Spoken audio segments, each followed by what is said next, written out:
Iran, Algérie, Zwelivlil Mandela, l'axe du diable dans le dossier du Sahara.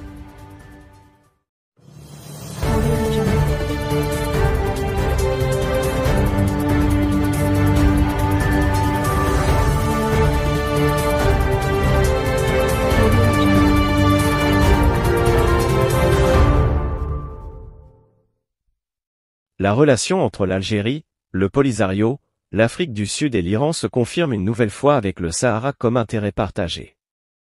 Le petit-fils de Nelson Mandela, dernière recrue d'Alger pour médiatiser et ameuter les troupes autour de la théorie séparatiste sahraoui, est devenu le lien entre ces partis qui nourrissent des envies déstabilisatrices envers le Maroc. L'Algérie met les bouchées doubles actuellement pour s'attaquer au Maroc et son Sahara en mobilisant son réseau de lobbyistes d'eurodéputés, et au sein de l'intergroupe pour le Sahara occidental, algérien, dans le Parlement européen. Des mouvements se font en dehors de cette sphère avec l'intensification des relations entre le régime militaire algérien et l'Iran qui coïncide avec la montée inquiétante de l'influence de l'Iran en Afrique du Nord et de l'Ouest. Cherchant à déstabiliser le Maroc et y provoquer une guerre qui se propagerait dans toute la région d'Afrique du Nord en armant la milice du Polisario à travers le Hezbollah libanais, l'Iran avait été sévèrement recadré par le Royaume qui a répliqué en suspendant ses relations diplomatiques.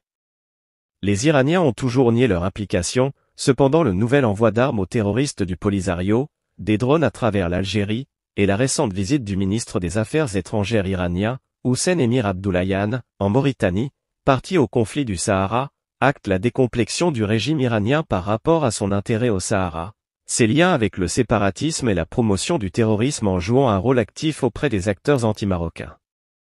Cette décomplexion de l'Iran et ses liens avec l'Algérie peut être constatée par une nouvelle alliance qui comprend aussi l'Afrique du Sud à présent qui se manifeste avec un acteur en commun, le petit-fils de Nelson Mandela.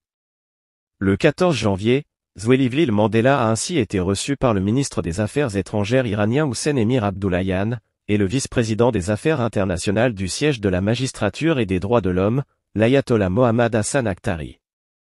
L'homme qui vit sur le dos de la légende de son patriarche est désormais lié avec l'Algérie par un pacte pour faire la promotion du Polisario et reprendre les slogans algériens qui disent que le Sahara serait la dernière colonie d'Afrique en jouant sur le statut de territoire non autonome de l'ONU alors que c'est le Maroc qui l'a inscrit sur cette liste pour définitivement clore l'épisode du colonialisme espagnol.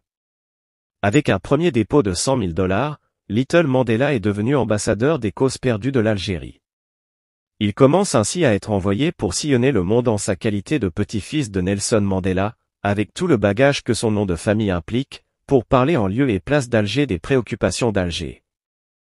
L'idée de faire intervenir un agent extérieur sous couvert d'un militant pour se substituer à l'Algérie dans la promotion du terrorisme de l'État algérien dans la région et son plan expansionniste, était presque parfaite si l'on ne connaissait pas le CV douteux du petit-fils de Nelson Mandela et l'axe privilégié par son pays dans le conflit du Sahara. En Algérie depuis le début du chant, le petit-fils de Nelson Mandela s'est envolé mardi pour Tindouf pour rencontrer le chef des séparatistes sahraouis, Brahim Ghali pour mieux s'imprégner des discours du Polisario, lui qui ne connaît rien à cette histoire si ce n'est ce qu'Alger lui a soufflé.